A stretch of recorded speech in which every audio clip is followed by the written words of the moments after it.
ना भ्रष्टाचार नहीं होना चाहिए, लोगों को आगे आकर भ्रष्टाचार मुक्त होना चाहिए। तो देखिए इसकी भ्रष्टाचारी दो जगह निकली। पहले तो वो जो पैसे थे उसे छुपाने के लिए गलत तरीके से प्रॉपर्टीज़ में और लैंड्स में इसने इन्वेस्ट क्या किया, काला धन वहाँ पर डंप किया ताकि सरकार को टैक्स ना देना पड़े। पर्सनल पैन कार्ड के ऊपर जो इनकम होती है इसको भी इन्होंने 5 लाख के नीचे रखा।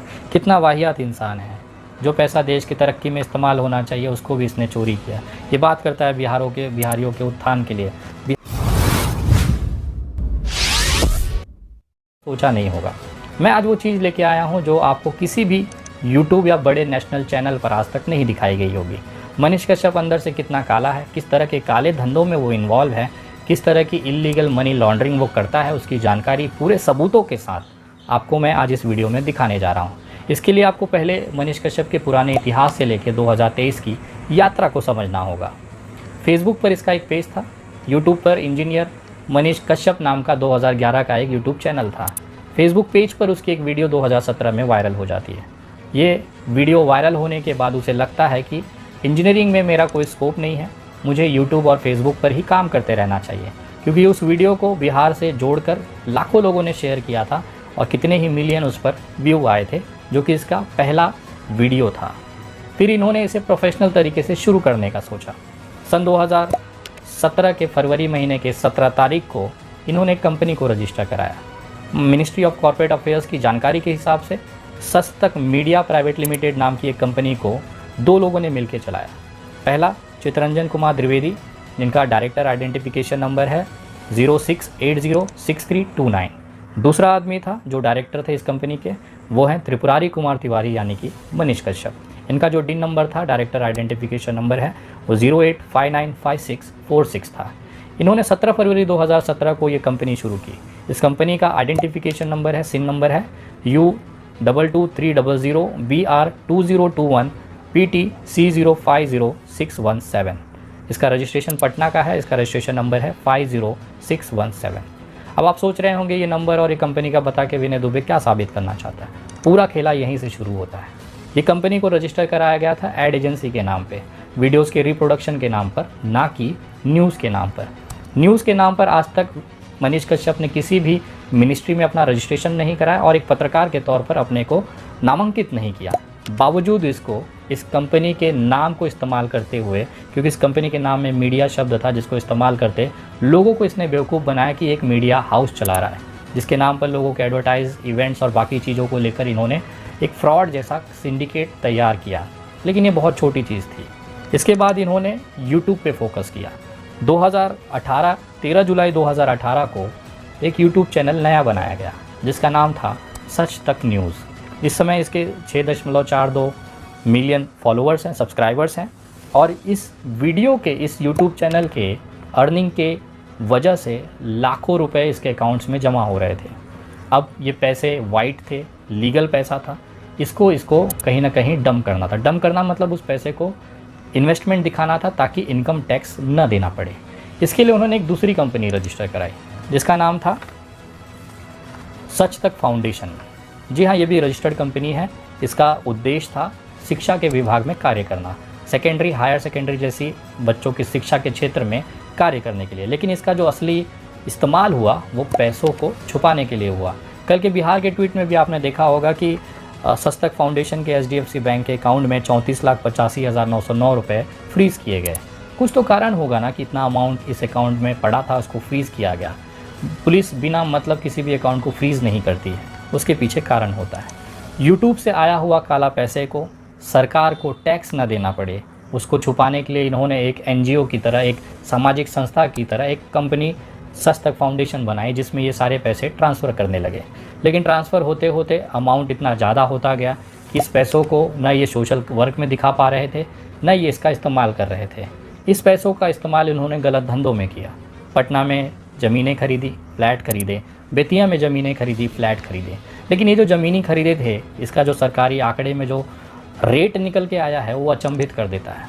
सोचिए, नगर पंचायत बेतिया में अगर आपको ज़मीन खरीदनी हो, आपको एक 530 स्क्वायर फीट की ज़मीन खरीदनी हो, तो आप उसके लिए आप कितना पैसा देंगे? मनीष कश्यप की काले धंधे की शुरुआत यहीं से होती है। 71 रुपये स्क्वायर फीट के रेट से, कितना? 71 रुपये स्क्वायर फीट के रेट से जिस प्राइस पर एक कोको कोला की 1 लीटर की बोतल नहीं आती, उस प्राइस पे मनीष कश्यप ने 530 स्क्वायर फीट की ज़मीन 38,000 रुपये में खरीदी। ये ऑन रिकॉर्ड की बात कर रहा हूँ, जो कि आयकर विभाग, मिनिस्ट्री ऑफ कॉर्पोरेट अफेयर्स और इलेक्शन कमीशन की वेबसाइटों पे ये आंकड़े हैं। इन्होंने खुद डिक्लेयर किया है, नोटरी करके डिक्लेयर किया है। ये आंकड़े मनीष कश्यप ने अपने हाथ से लिखकर, सत्यापित करके, नोटराइज करा के एक सरकारी एजेंसी को रखी है, जिसने इसकी पूरी जानकारी को वेबसाइट पे पोस्ट की है। लोग आप तक नहीं पहुंच पाती है। मेरी टीम ने इसे खोज के निकाला है।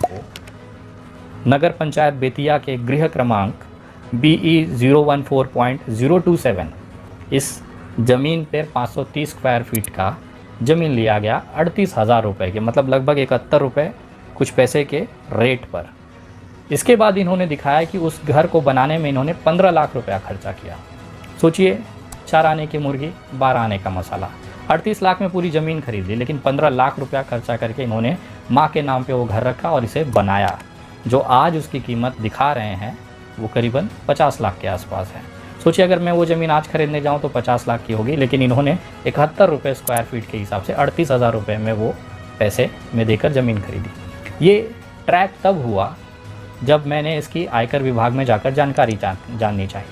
इसका पैन नंबर है ATVP 0869, आगे का नहीं बता सकता क्योंकि एक प्राइवेसी नाम की भी चीज़ होती है। पैन नंबर इसका है। इसके पैन नंबर पर जब मैंने जाकर इसकी इनकम की जांच करनी चाहिए तो मैं शॉक हो गया। करोड़ों रुपए के ट्रांजैक्शंस अकाउंट में हुए हैं, लेकिन इसने अपनी आय को छुपाने के लिए, कहता है ना भ्रष्टाचार नहीं होना चाहिए, लोगों को आगे आकर भ्रष्टाचार मुक्त होना चाहिए। तो देखिए, इसकी भ्रष्टाचारी 2 जगह निकली।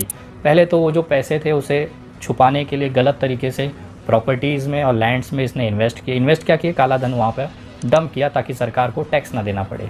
इसकी जो इनकम टैक्स की रिपोर्ट जो मैंने निकाली है लास्ट 3 साल की, तो उसमें अचंभित करने वाले आंकड़े आए।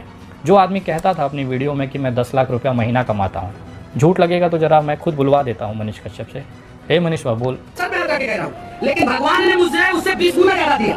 10 लाख रुपया के आसपास आता है, कुछ लोग करोड़ों में दिखा देते हैं। ठीक है, खुद कह रहा है कि 10 लाख रुपया मैं महीना कमाता हूँ। उसके हिसाब से 1 करोड़ 20 लाख रुपया साल का होता है। ये अपने मुंह से कबूल कर रहा है, मैं कोई बाहरी आंकड़ा नहीं ले रहा हूँ। 50% उसका खर्चा पकड़ लीजिए, 50 लाख रुपया खर्चा हो गया, तो भी तो 30% के हिसाब से इसको टैक्स देना चाहिए। 30 के हिसाब से इसका कितना टैक्स होता है आप खुद जोड़ सकते हैं। मैं अब आपको वो दिखाता हूँ कि पैन नंबर ATVP 0869, आगे का एक नई डिजिट बता रहा हूँ, ये मनीष कश्यप उर्फ त्रिपुरारी कुमार तिवारी के नाम का पैन कार्ड है। इसके ऊपर जो ITR की गई है, इनकम टैक्स का जो रजिस्ट्रेशन किया गया है, 2020 में इसकी आय थी 3,57,100 रुपये पूरे साल की। पूरे साल में 3,57,100 रुपये इस आदमी ने कमाए। 2021 में 4,91,893 रुपये कमाए। सोचिए, 2 आदमी कह रहा था कि मैं 10 लाख महीना कमाता हूँ, उसकी आय पूरे साल की केवल 3.5 लाख, दूसरे साल लगभग 4,91,000, लगभग 5 लाख के हिसाब से। सोचिए टैक्स की कितनी बड़ी चोरी इस आदमी ने की है। कांड अभी यहीं नहीं रुके थे, आगे तो अभी ऐसी बहुत सारी रहस्यमय उद्घाटन है जिसको देखने के बाद आपके होश उड़ जाएंगे। इसके YouTube चैनलों की एक लिस्ट है, 6 YouTube चैनल हैं और हर YouTube चैनल बहुत बढ़िया तरीके से रन करता है। मैं केवल अभी YouTube की बात कर रहा हूँ, Facebook की अलग से करेंगे। सच तक न्यूज़ इसने बनाया जिसमें 6.42 मिलियन सब्सक्राइबर थे। 13 जुलाई 2018 को ये बनाया गया, जिसमें 3,970 वीडियो डाले गए। दूसरा चैनल है इसका engineer Manish Kumar, 1.16 million followers हैं, सब्सक्राइबर हैं। 24 फरवरी 2011 को ये बनाया गया था। इसमें करीबन 1790 वीडियो हैं। तीसरा है सच तक न्यूज़ बिहार, जिसमें 2,800 वीडियो हैं और 2,09,000 सब्सक्राइबर हैं। 4 फरवरी 2022 को ये बनाया गया था। उसके बाद चौथा चैनल है इसका सच तक हाइलाइट्स, 879 वीडियोज़ इसके अंदर हैं, 1.07 मिलियन सब्सक्राइबर हैं। 31 मार्च 2022 का इसका शुरुआत है। 690 वीडियोस डाली गई थी MK की अदालत में। ये चैनल है मनीष कश्यप का, 1.8 मिलियन सब्सक्राइबर हैं। 9 जुलाई 2022 को खोला गया था। 707 वीडियो डाली गई थी सच तक एक्सप्रेस में, जो कि शॉर्ट्स वीडियोस बनाती हैं। 1.33 मिलियन फॉलोअर्स हैं। 12 जुलाई 2022 को ये शुरू किया गया था। इसके व्यूज़ की अगर बात करें तो टोटल सारे चैनलों का मिला के शुरुआत से लेके आज तक करीबन 5,014 मिलियन व्यूज़ इस पूरे YouTube चैनल पर आए हैं।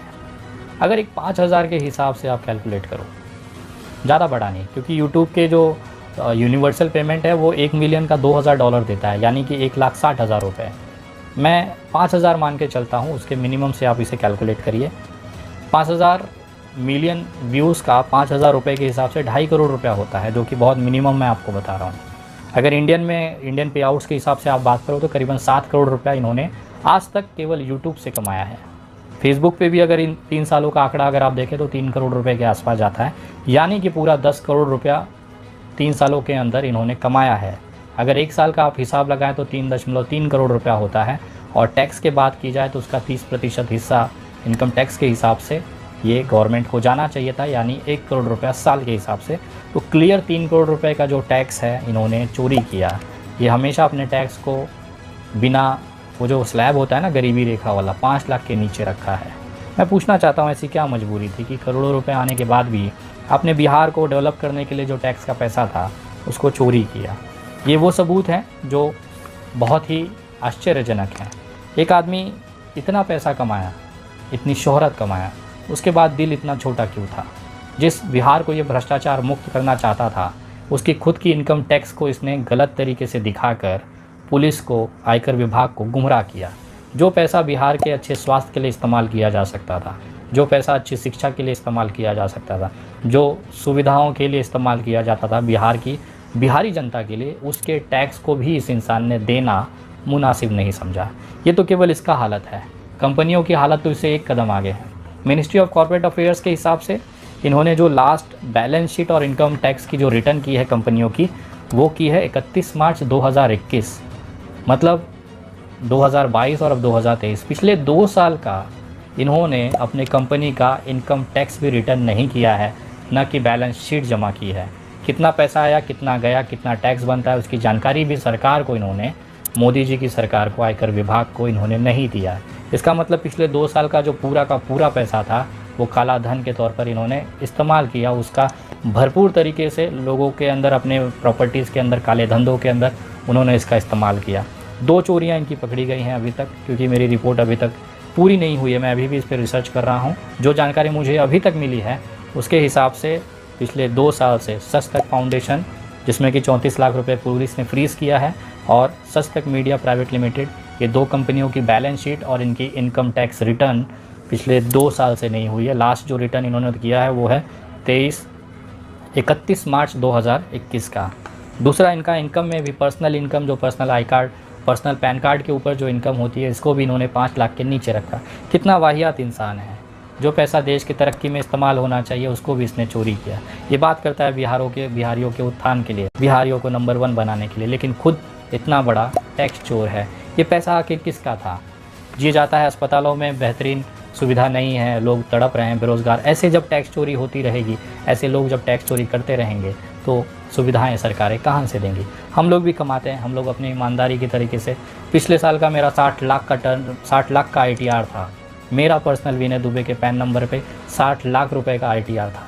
मैं टैक्स चोरी नहीं कर सकता, क्योंकि उसी पैसे से वो सुविधाएं मैं देश से लेता हूँ। मैं सवाल भी डंके की चोट पर पकड़ता हूँ, पूछता हूँ, और जब भी मेरे पे सवाल आता है मैं अपनी ITR रख देता हूँ कि ये देखिए 60 लाख की ITR मेरी पिछले साल की है, इस साल की 31 मार्च से पहले मैं भर दूंगा। लेकिन जब मनीष कश्यप की बात आती है, इतना बड़ा एम्पायर खड़ा करने के बाद, अगर ग्लोबल $2000 पर मिलियन के हिसाब से मैं जोड़ूं तो ये पूरा जो अर्निंग है 80 करोड़ रुपया होता है।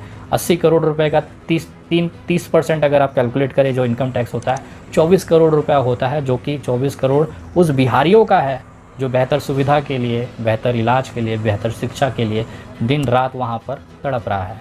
और ये भाई साहब पत्रकार बनकर उसके उत्थान के लिए रोज़ गला फाड़ कर चिल्लाते थे, लेकिन खुद इतने बड़े टैक्स चोर हैं। प्रॉपर्टीज़ के मामले में इनकी जो संपत्तियां हैं वो पटना में पकड़ी गई हैं, जांच के दायरे में आई है, दिल्ली में है, मुंबई में भी कुछ फ्लैट्स इनके हैं जो कि अभी तक मेरे पास उसके तथ्य नहीं आए हैं। बहुत जल्द उसकी भी जानकारी मैं आप लोगों को बताना चाहूँगा। किस तरह से 530 स्क्वायर फीट की जगह केवल 71 रुपये पर स्क्वायर फीट के रेट से ख़रीदा इन्होंने। 38,000 रुपये में 530 स्क्वायर फीट। मैं भाई 1 लाख रुपया देता हूँ, मुझे वो ज़मीन दे दे। आज वो ज़मीन 50 लाख की है। इसी तरीके से काले धंधों के अंदर लिप्त होकर इस इंसान ने केवल बिहार ही नहीं पूरे देश को क्षति पहुंचाई है आर्थिक तौर पर। और शायद यही कारण था कि इसकी जो जांच हो रही है वो आर्थिक अपराध शाखा में हो रही है। इनके तमाम जो अकाउंट सीज किए गए हैं वो कहीं ना कहीं इस तरह की गलत इलीगल फंडिंग, इलीगल ट्रांजैक्शंस में लिप्त हैं, जिसकी वजह से ये चीज़ें फ्रीज़ की गई हैं। मनीष कश्यप की गिरफ्तारी के बाद अभी बहुत सारे रहस्य खुले हैं। मेरे सूत्र ये बताते हैं कि मनीष कश्यप ने जिस तरह से रोड माफियाओं के साथ मिलकर जिस तरह से कंक्रीट और सीमेंट और जिस तरह की वीडियोज़ ये बनाते थे कि ये रोड ख़राब है, वो रोड ख़राब है, वहाँ के रोड माफियाओं से भी इसके सांठगांठ हैं। इसका पैसा रोड के डेवलपमेंट में वहाँ पर एज ए इन्वेस्टर लगा हुआ है। इसके साथ में बहुत सारे ऐसे उद्योगपतियों का भी लिंक मिलेगा जो कि भारतीय जनता पार्टी से जुड़े हुए हैं, गुजरात से जुड़े हुए हैं, मुंबई से जुड़े हुए हैं। ये लोगों ने इसके साथ मिलकर बहुत काला धन इन्वेस्टमेंट के तौर पर अलग अलग राज्यों में किया है, जिसमें कि झारखंड, बिहार, दिल्ली, गुजरात और महाराष्ट्र अभी तक मेरे ट्रैक पर आया है। ये सारी जानकारी लेकर मैं पटना पहुंच रहा हूं। ये आर्थिक अपराध शाखा को ये जानकारी मैं शेयर करूंगा। मैं जानता हूं कि बिहार पुलिस के पास ये जानकारियां होंगी, लेकिन एक जागरूक नागरिक होने के नाते मेरा फ़र्ज़ बनता है इस तरह के फर्जीवाड़ों को आपको चिन्हित करके उनके सामने रखना मेरा कर्तव्य बनता है। क्योंकि मैं एक टैक्स पेयर हूँ, बड़ी मेहनत से कमाता हूँ, भले छोटी अमाउंट कमाता हूँ, लेकिन अपने जो टैक्स की जो पैसे हैं उसे प्रॉपर सरकार को जमा करता हूँ। एक ज़िम्मेदार नागरिक होने के नाते ये हम सबका फ़र्ज़ बनता है। देश की तरक्की आप तभी पूछ सकते हैं जब आप ईमानदारी से अपने टैक्स के पैसे को जमा करें। आप तमाम लोगों से निवेदन करूंगा कि आगामी जो इनकम टैक्स की जो डेट है 31 मार्च 2023 उससे पहले अपना ITR रिटर्न ज़रूर करें। लेकिन जिस तरह से इसने फर्जीवाड़ा किया है उसे देखकर तो लगता है कि जैसे जैसे इसकी परतें खुलती रहेंगी बहुत सारा एक काला साम्राज्य इसका दिखने लगेगा। ये वीडियो आपको कैसी लगी है कमेंट करके ज़रूर बताएं। बिहारियों तक, खासतौर पर बिहार राज्य के हर एक मोबाइल तक इसको पहुँचाएँ। जिस इंसान को ये एक अच्छा पत्रकार समझते थे, दरअसल वो सबसे भ्रष्ट इंसान निकला। राजनीतिक तौर पर भी षड्यंत्र था कि भारतीय जनता पार्टी आज खुलकर मनीष कश्यप का साथ इसलिए दे रही है कि ये जो पूरा षड्यंत्र था बिहार और तमिलनाडु को लड़ाने का, ये भारतीय जनता पार्टी की उपज थी, जिसमें इसकी पूरी हिस्सेदारी और सहयोगिता का मनीष कश्यप ने की थी। इसी के वजह से शायद यही कारण है कि लगातार भारतीय जनता पार्टी मनीष कश्यप को बैकअप दे रही है। अगर इस षड्यंत्र में मनीष कश्यप के साथ भाजपा नहीं होती तो शायद भारतीय जनता पार्टी अपने इस गुर्गे को बचाने के लिए पूरी ताकत नहीं लगा रही है। ये ताकत इसलिए लगाया जा रहा है कि अगर मनीष कश्यप पकड़ा जाएगा तो कहीं ना कहीं ये जो तार हैं ये भारतीय जनता पार्टी तक ज़रूर पहुँचेगा। और इसी को बचाने के लिए लगातार बिहार सरकार, तेजस्वी और बाकी को टारगेट करके वहाँ की सरकार को अस्थिर करने की नापाक कोशिश की जा रही है। बिहार को लोगों को समझना चाहिए, इस इंसान ने केवल व्यावसायिक तौर पर आपका इस्तेमाल किया, बिहारियों के भावनाओं के साथ खेला। जब भी ये राष्ट्रवाद, हिंदुत्व की बात करता था, दरअसल ये अपने लिए व्यावसायिक मौके तलाशता था। इसका उदाहरण आपको आगे भी वीडियो में, मेरी अभी जो रिसर्च है केवल 10% है, आगे और भी रिसर्च होगी और वीडियो आपको अपडेट होती रहेगी। वीडियो कैसे लगी कमेंट करें। इस तरह के लोगों से, जालसाजों से बच के रहें। वीडियो को शेयर ज़रूर करें। अगली वीडियो बहुत जल्द, तब तक जय हिंद। Thanks for watching. मैं हूं शरीफुल शेख। ये वीडियो में अगर आपको इन्फॉर्मेशन मिला तो वीडियो को लाइक कीजिए और ज़्यादा से ज़्यादा शेयर जरूर कीजिए। और इसी तरह की खबर जानने के लिए चैनल को सब्सक्राइब कीजिए, पेज को फॉलो कीजिए और देखते रहिए सच झारखंड TV।